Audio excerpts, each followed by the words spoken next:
Assalamualaikum warahmatullahi wabarakatuh. Di sini saya akan mencoba menjelaskan bagaimana panduan penggunaan Pediatric for Tire Test. Pada penggunaan Pediatric for Tire Test ini berfungsi untuk mendeteksi miskonstruksi yang terjadi pada peserta didik. Pediatric for Tire Test ini memiliki 4 tingkatan soal ketika mendeteksi miskonstruksi yang terjadi pada peserta didik. Kita tahu bahwa EDA Fortire test ini yang namanya Fortire berarti ada 4 tingkat dalam tes diagnostik tersebut. Salah satunya melibatkan keyakinan di dalamnya. Misal nomor 1 merupakan sebuah jawaban dan nomor 2 merupakan keyakinan terhadap jawaban tersebut, dan tahap ketiga merupakan alasan terhadap kenapa memilih jawaban dari nomor 1, dan yang keempat merupakan tingkat keyakinan dari alasan tersebut. Di sini kita lihat bahwa kita sudah memasuki halaman tes diagnostik Fortire test.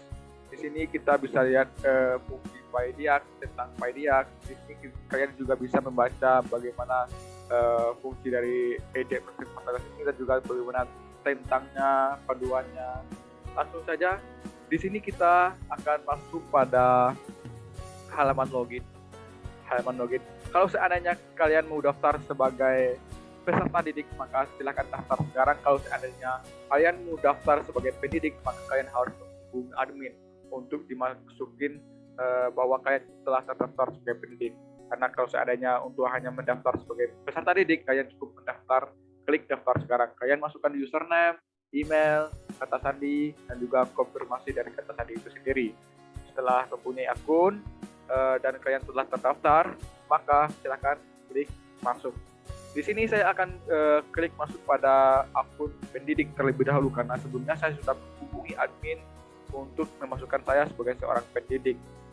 Langsung saja pada kali ini saya menggunakan email amin12, dan juga di sini silakan kalian masuki password yang telah kalian buat sebelumnya, lalu login.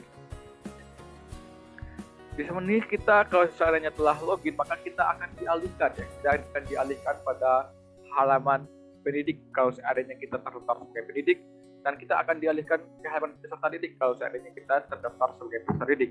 Di sini kita akan masuk pada halaman awal atau halaman dashboard halaman dashboard dalam diagnostik Fortire test ini. Di sini kalian bisa baca bahwa PyDiag merupakan aplikasi yang digunakan untuk menyumbangkan teks diagnostik dalam bentuk Fortire.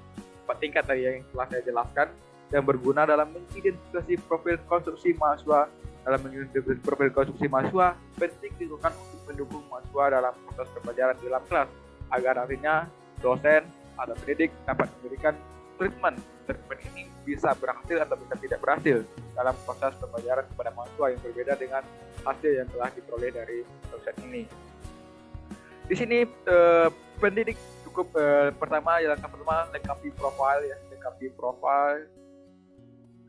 Cukup klik profile di sini, silahkan masuki profile yang ada, nama siapa, terus ini juga jenis kelamin, asal universitas, bidang studi, dan juga alamat. Silahkan kalian masuki beberapa kebutuhan di sini yang telah disediakan.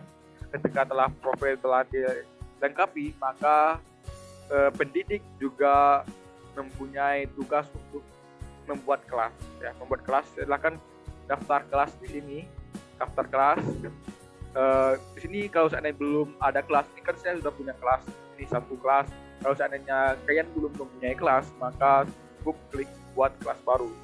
Ketika kalian telah buat kelas baru, maka di sini ada sebuah form atau sebuah tempat yang digunakan untuk membuat kelas tersebut.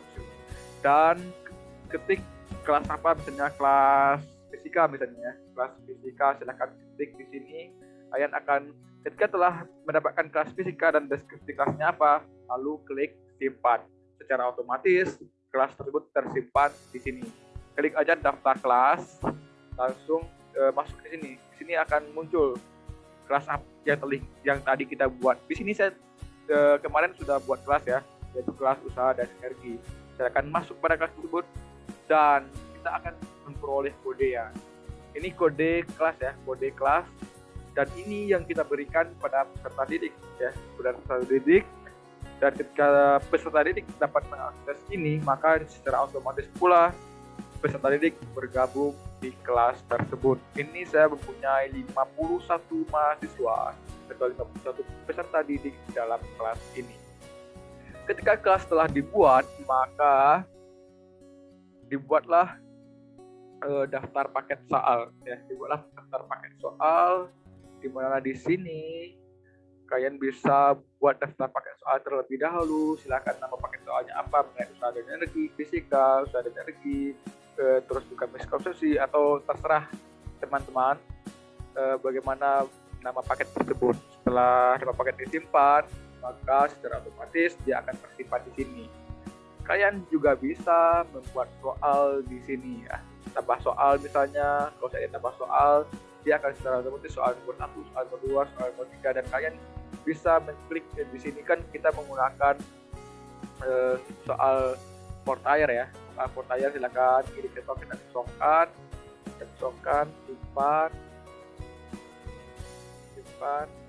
Nah, silakan kalian di sini buat soal tingkat 1, soal tingkat 2, soal tingkat 3, dan soal tingkat 4. Ini terserah teman-teman, dan ini juga bersifat fleksibel. Apapun soalnya dia juga bisa menampung. Dan jawaban benar apa? Kalau saya ada gambar, silakan masukkan gambar di sini. Oke, ketika telah buat soal, maka silakan kembali. Nah, ini kan saya agak ada soal nih yang pernah. Lalu kembali setelah buat soal, pakai soal telah ada, lalu buatlah sebuah tes, daftar riwayat tes. Di sini daftar riwayat tes saya sudah membuat tes ya. Pertama, kita telah buat soal, buat tes. Ini nama tesnya apa, terus pilih kelas apa, kelas usaha dan energi, fisika, usaha dan energi. Selanjutnya ada pilih paket soalnya apa, waktu ujiannya berapa. Lalu klik simpan. Secara otomatis dia akan masuk pada halaman peserta didik.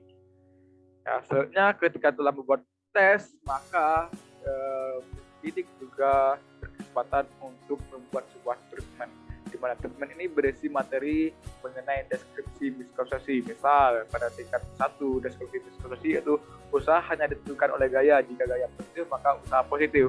Untuk deskripsi konsepsinya bahwa usaha itu bernilai 0, usaha bernilai positif, dan usaha bernilai negatif. Nilai usaha bergantung pada arah perpindahan dan arah gaya yang berbeda pada beta. Jadi miskonsepsi itu, deskripsi miskonsepsi itu suatu hal yang salah ya. Sebenarnya yang benar itu adalah deskripsi konsepsi ini.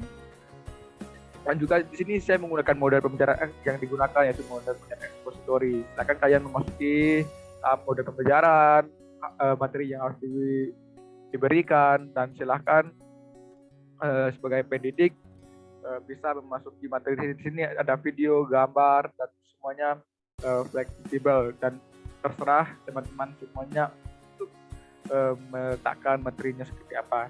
Dan jika sudah buat treatment sebelumnya, silakan langsung klik edit. Kalian juga bisa mengeditnya sesuai dengan kebutuhan.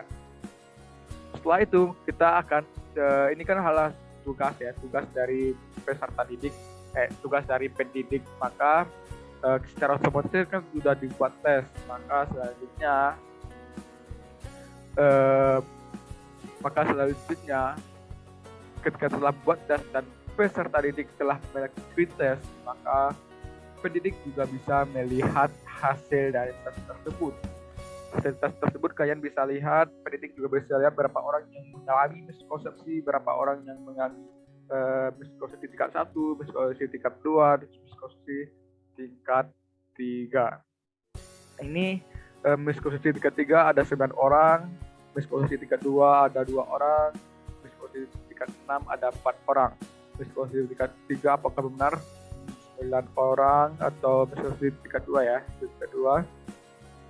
Nah, ada 2 orang yang mengalami miskonsepsi tingkat 2. Maka untuk itu ini adalah sebagai acuan bagi pendidik untuk melihat bagaimana tingkat pemahaman peserta didik dalam memahami sebuah materi. Nah, kalau seandainya mau lihat per soal, ini juga bisa soal 1, 2, 3, 4, 5, 6 juga bisa. Kalau seandainya mau lihat per siswa juga bisa. Ini siswa saya yang telah mengikuti tes atau peserta didik yang telah mengikuti tes, langsung saja klik di sini. Kalau seandainya mau lihat berapa kali banyak dia tes, misalnya saya klik ini ada Rahman Azizi, dia telah melakukan tes sebanyak 6 kali. Kalau seandainya kita lihat, setiap tesnya pasti berbeda-beda hasilnya. Ini dia mengandung miskonsepsi, dan juga di sini dia juga mengandung miskonsepsi. Nomor 5 juga dia scientific conception ya, berarti dia memahami materi.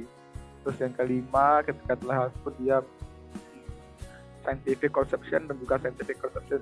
Di sini peserta didik juga memiliki kebebasan mau tes berapa kali pun sampai dia scientific conception. Setelah itu, ketika peserta didik mengalami miskonsepsi, maka di dalam treatment tersebut tentu mempunyai sebuah latihan. Tempat pengumpulan latihannya, klik aja di menu latihan mahasiswa. Di latihan mahasiswa ini, di setiap tingkat miskonsepsi tersebut mempunyai latihan. Dan miskonsepsi tingkat 1 misalnya, 2, 3, misalnya saya klik miskonsepsi tingkat 3. Nah, ini adalah sebuah latihan yang dikerjakan oleh peserta didik. Kalau seandainya mau download dari itu, dari peserta didik, maka silakan download saja langsung di sini. Maka secara otomatis PDF tersebut akan dialihkan pada PDF yang telah dikirim oleh peserta didik. Di sini pendidik juga bisa mendownload, juga bisa melihat bagaimana lembar latihan kerja dari peserta didik. Itulah bagaimana alur kinerja dari pendidik dalam menggunakan diagnostic for tire test. Mungkin itu saja. Ketika telah melakukan hal tersebut, pendidik silahkan melakukan logout. Dan di sini apabila ada pertanyaan, silahkan hubungi saya di nomor ini. Dan juga kalau seandainya mau email saya juga di sini. Dan saya sekarang sedang menempuh semester akhir dalam menempuh perkuliahan di Universitas Jambi di Jambi, Indonesia. Selanjutnya silakan kalau seandainya mau kontak saya lewat WA, silakan klik kontak. Dan juga kalau seandainya ingin melihat panduan untuk mahasiswa atau peserta didik, silakan lihat di panduan. Mungkin itu saja penjelasan dari saya mengenai panduan diagnostic for TIRS. Apabila ada kesalahan, mohon dimaafkan. Saya akhiri dengan Assalamualaikum warahmatullahi wabarakatuh.